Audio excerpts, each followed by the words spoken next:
Welcome back to Magazine Monday. This is a show where I take two random cars and I take them to 4 different tracks. I see which is better overall, and at the end, when I run out of magazines, there will be a winner's bracket. Which one was the best? Which is best overall? Which is the most capable? Which would I actually want to buy? Which can I afford? We'll figure it out here on Magazine Monday. This is episode 3.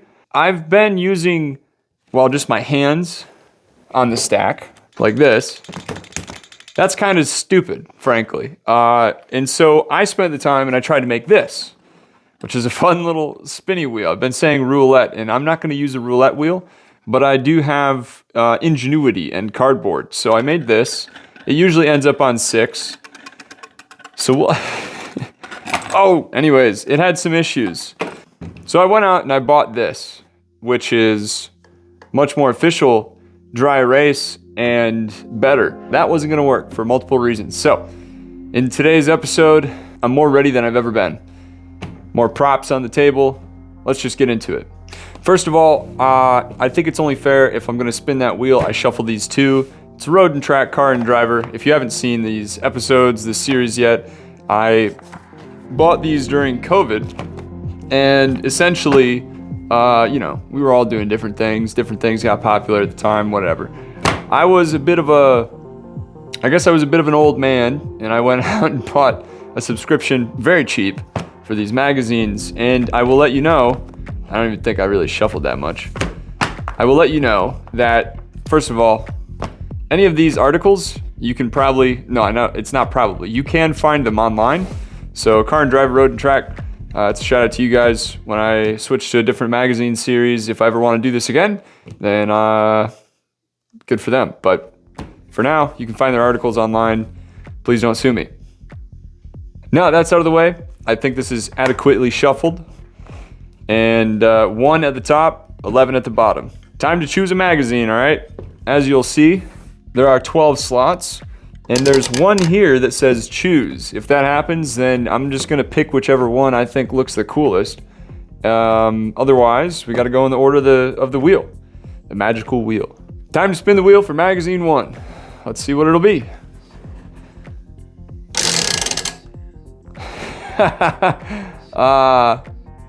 It's on the inside of the one that it's pointing at, so we'll go with that. What is that? It's 11. It's the one on the bottom. Okay. And then time for magazine 2. Magazine 1 is the one on the bottom. What's magazine 2 going to be?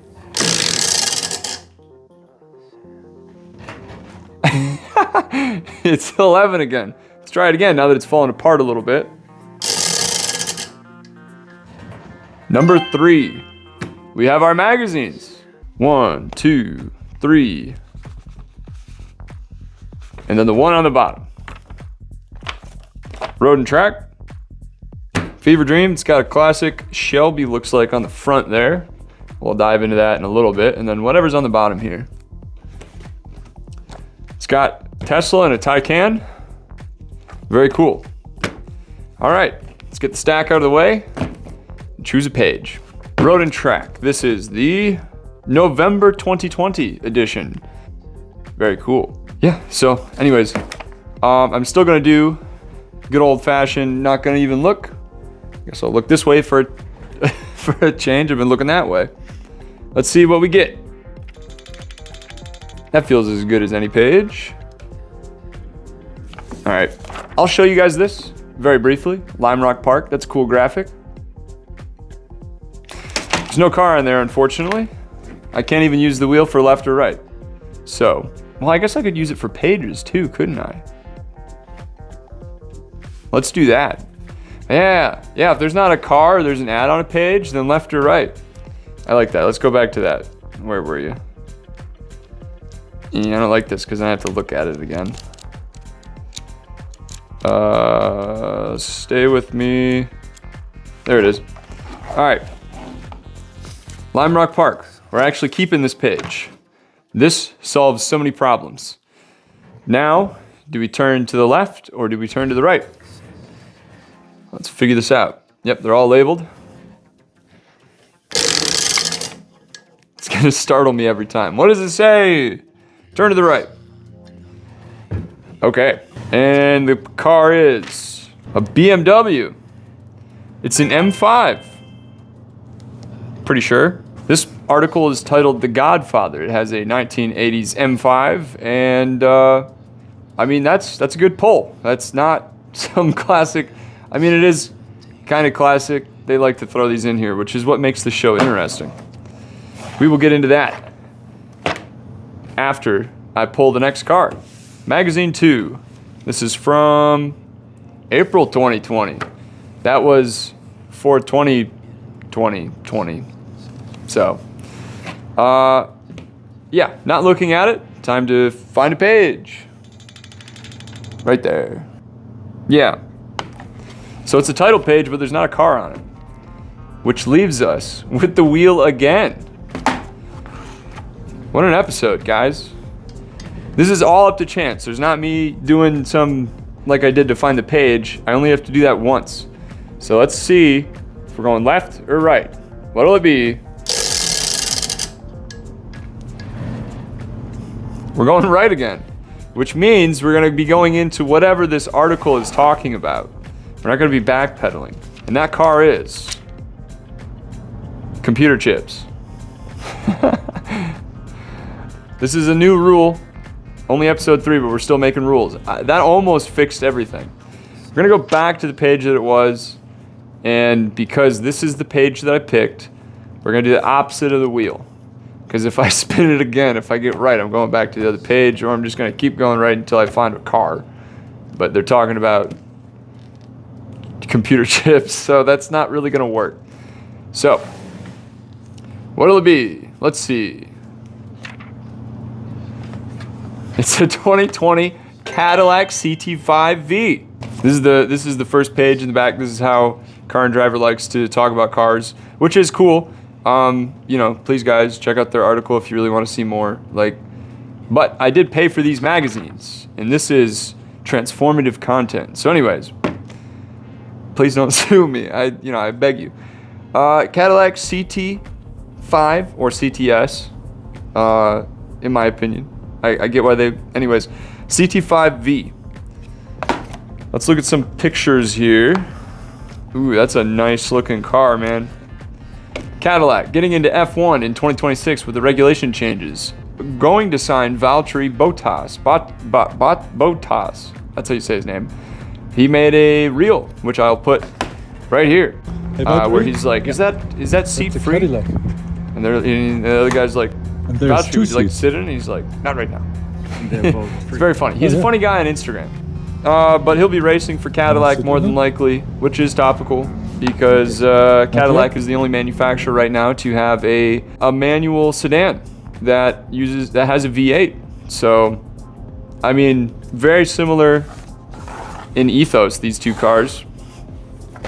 So there we go. We have in today's episode a 1988 BMW M5 against a 2020 Cadillac CT5 V. Very excited. I'm going to read both of these articles, both of these magazines here, and I'll give you the relevant information about each car that the article talks about and a snippet that I find interesting, like in the first episode where we learned about some man who led a band of Mormons onto an island in Lake Michigan, then basically kicked everyone out who wasn't Mormon. He had a whipping post even. He was pretty crazy. He became king, and then they assassinated him by clubbing and shooting. And I don't even know if I could say that on here. So, yeah, I'll let you know what I find. Back with you in a second. Here's the engine output transmission weight of the 88 BMW M5. By the way, my dad had a 88 Corvette C4. Very cool, Dad. So the engine has the same displacement as the Impala. For those of you who remember Project Impala, it's a 3.5 liter inline 6. It's not a V6. It has 256 horsepower, a 5-speed manual, and weighs 3,420 pounds. And before you click away, which might be tempting after you hear how much horsepower, at the end of this, I will be bringing them to 4 different tracks, but the way that the scoring is going to work this week is 1 point for the first one, 2 for the second, 4 for the third, and then 6 points for the final one. So there also is a bonus point, by the way, for price per horsepower. So there's a lot that could happen, and the tracks are quite different. The last one being off-road. So there's a lot that could change who wins here. You might think you know who's going to win, but I don't think that you actually know who's going to win. Here's the most interesting paragraph I could find within this 2-page article about the M5. Of particular note, the sophisticated Bosch electronic fuel injected mated to an already competent engine. The system was so advanced for its time, it lured mechanic and later a TV presenter, Steve Matchett from Ferrari to BMW, kickstarting his career in Formula One. I wonder how his career went. Image for reference. That's the BMW M5, 3.5 liter inline 6, 256 horsepower, 243 pound-feet of torque, 5-speed manual, weighs 3,420 pounds. Moving on to the Cadillac now. The CT5 V, the 2020, only has 360 horsepower. It has 405 pound-feet of torque. It weighs, how much does it weigh? It weighs 3,993 pounds. So it has about 400 more pounds on it, while it only has a little over 100 horsepower on it. So they're both sedans, 32 years apart. I was expecting a lot more horsepower than 360. Okay. So there's your stats. It weighs 3,993 pounds. It has 360 horsepower and 405 pound-feet of torque with a 10-speed automatic. Both sedans, both the performance variant, and 32 years apart. Here's the most interesting paragraph I could find in the article about the CT5 V. Although it's only 17 years old, the V Series moniker has taken on much meaning. The V badge has been enthusiast community for the hardest core Cadillacs, the cars built to bring German car customers into the fold. Badge. They got fired up. They grabbed their pitchforks and prepared to storm Detroit's headquarters. That's the title page. It's like a little note that they sent to them, I guess. Not a whole lot of entertainment here in this one. It's in one side of the ring, we have the 1988 BMW M5. And the other side, we have the 2020 Cadillac CT5 V. Who will win? Only time will tell. Please like and subscribe if you're enjoying it so far, and I'll see you at the rig. But before I do that, I have to explain where I'm bringing these cars and the models I'll be testing on the sim. And then after that, it's time to get into round one and determine a winner. So I'll see you at the rig. Here's the 4 tracks that I'll be taking the Cadillac and BMW to. Round 1 will be the drag strip, round 2 is Michigan International Speedway, round 3 is Waterford Hills, and round 4 is Waterfall Mountain, an off-road course. Each round will have a different amount of points, with round 1 having 1 point, 2 will have 2 points, round 3 will have 4, and round 4 will have 6 points, with a bonus point at the end for best price to power. A quick track description for each round. The drag strip, pretty straightforward. The timing tree doesn't work, as I've said before, and this is a good time to figure out how to actually rev out the car and kind of learn the basics of the car. Michigan International Speedway, a super speedway. Very fast, theoretically. It will really show the handling of the car. Corner entry is massive here, and with 2 points on the line, if you have a good handling car, it's probably in the bag. Waterford Hills, round 3, 1.42 miles. It's one of Michigan's oldest and only permanent road courses.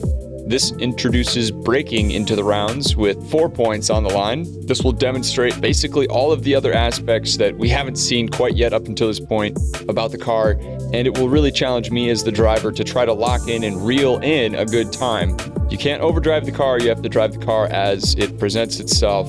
Round 4, Waterfall Mountain. 1.3 miles, it's made up, doesn't exist. It's off-road, there are 2 jumps, and it's actually a lot of fun. I just love watching the cars jump. And since it's off-road, drivetrain matters the most here. And with the most points on the line, this might be a good opportunity for a car which wasn't performing well earlier to perform even better. That's the point system. Those are the 4 tracks. It's time for me to explain the challengers, and more specifically, the variant of the car that I was able to download. The first challenger is a 1988 BMW M5, otherwise known as an E28. It has 286 brake horsepower at 6,500 RPM and 233 pounds-feet at 4,500 RPM. Top speed of 153. It weighs 3,420 pounds with an inline 6, as we talked about earlier. With a 5-speed manual, let's see how it compares against the Cadillac. The Cadillac that I downloaded is a 2021 Cadillac CT5 V all-wheel drive with a 6-speed manual. It does have a turbocharger. It has 360 horsepower at 5,500 RPM, 405 pound-feet of torque. It weighs 3,993 pounds, we'll call it 4,000, with a top speed of 168 miles an hour. I know in the article it was rear-wheel drive, and the only one I could find was all-wheel drive. So that is how this game goes. I'm going to try something a little different here, where I put the video on board side by side of each car, and we can just see head-to-head which car goes across the line first. Let's go to round 1.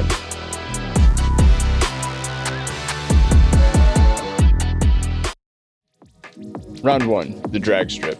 My favorite place. It's very easy, you go straight.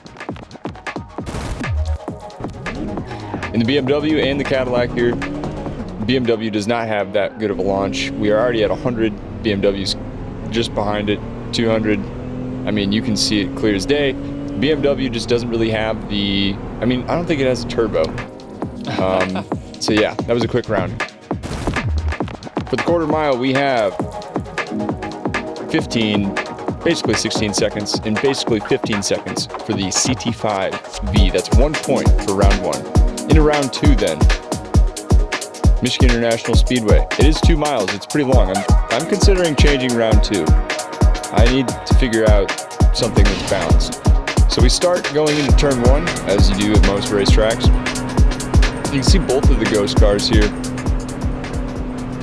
If we watch my steering, the Cadillac requires less, tire scrubbing of the front wheels. It also has 1 more gear than the BMW, and that actually matters a lot. Already into, what is this, 18 degrees here? 12-degree turn. Taking a bit of an odd line going high up. Same with the BMW. That was really the only way to go fast with the BMW, which was much more squirrely. Across the line of the Cadillac with a time of 48.9. 48.9 and a time of 52 in the BMW. That means that the Cadillac now has 3 points to the M5's 0. The M5 has a lot of work to do. 32 years apart, it is a fun car to drive. The mod is also nicer, so if you guys, whoever's watching, if you do drive Shibuya or whatever on the sim, traffic, it's a good one. Waterford Hills, 1.42 miles across the line here, starting the lap. This time with steering, so you guys can actually see my input, and it is mirrored, so it matches the steering wheels. Bit of a different line into turn 1. I don't know why it's foggy. Went really deep in the BMW. So the BMW, it's kind of frustrating with these mods. You can't actually give them equal tires. So it's impossible to know what the performance would be. Already cresting Hilltop in the Cadillac. Able to put the power down without it being so squirrely. You can see the steering is a little wider. You have to be much slower on the throttle. Big slip up there in the BMW, you lose a lot of speed. Obviously, if you do that at all. But it's difficult to put a lap together without doing that. Out of the 90 in the Cadillac. Much slower corner exit there in the BMW.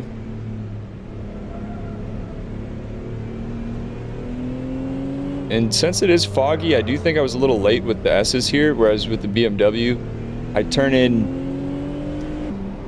I would say better, but I didn't go wide enough. You can actually see the tire marks in that turn in the BMW we just went past. I spun out a couple times there.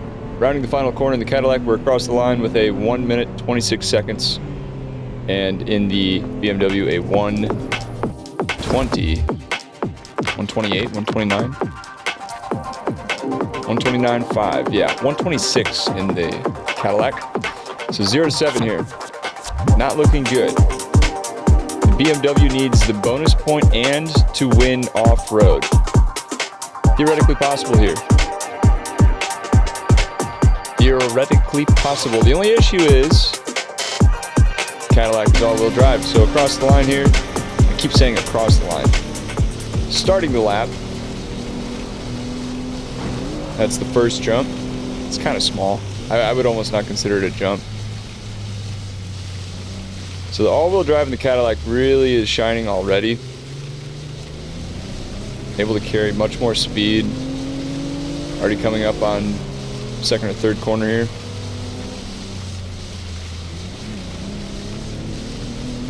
I love that wall there. It's I haven't hit it yet, but yeah, right now the Cadillac's got a pretty good lead. BMW just would not turn, and if you lose traction at all, there's no forgiveness. We're almost to the second jump in the Cadillac.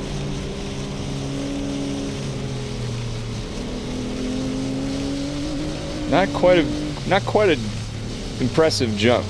Here, watch the BMW. It's much more fun. We're rounding the final turn here in the Cadillac, and that's going to be a home run for General Motors. What I've learned from this so far is that Cadillac is doing what the German brands aren't right now, and what they're known for. That's only a little bit faster than it. Is only 4 years old, so it kind of speaks to the new mindset, I guess, of the engineers over at Cadillac. Cadillac's the only brand you can buy a V8 manual 4-door car. And the other crazy thing is, the CT5 V also gets the bonus point for price per horsepower. I actually did the math, and brand new, the Cadillac costs $63,000, whereas the BMW, when it was new, cost $46,000, and not adjusting for inflation, divide that by the horsepower, and the BMW cost $181 per horsepower, whereas the Cadillac cost $176. So that is the first absolute home run clean sweep thus far. And really, I think it just shows, regardless of the fact that this is a mod, we're on the sim, it does speak to the fact that Cadillac is doing what the other German brands and sports car brands aren't, and what they were known for. And I'll end it on this. Car and Driver's final paragraph in their article here about the 2020 Cadillac CT5 V is this: drivers who remember the great German cars of the recent past, but who tire of the latest German efforts, will find a lot of love here. And I think that summarizes this episode perfectly. I hope to see you next week for another Magazine Monday.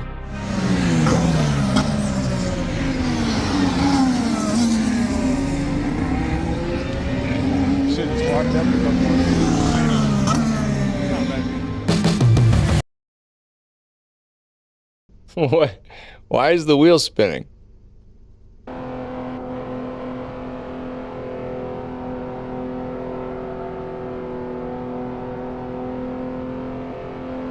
That's the first time I've had that happen. At Michigan.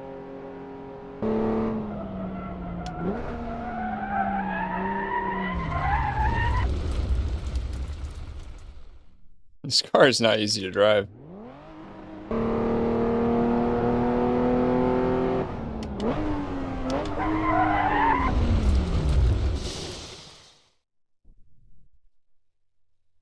Oh.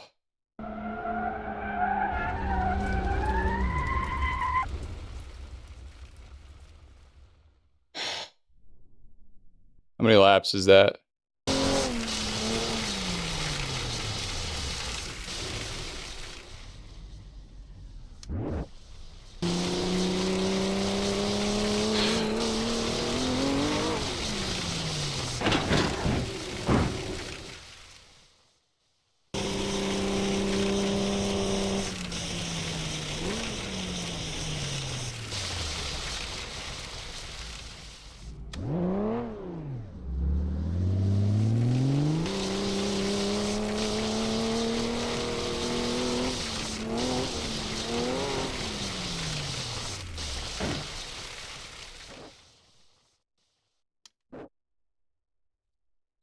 Come on.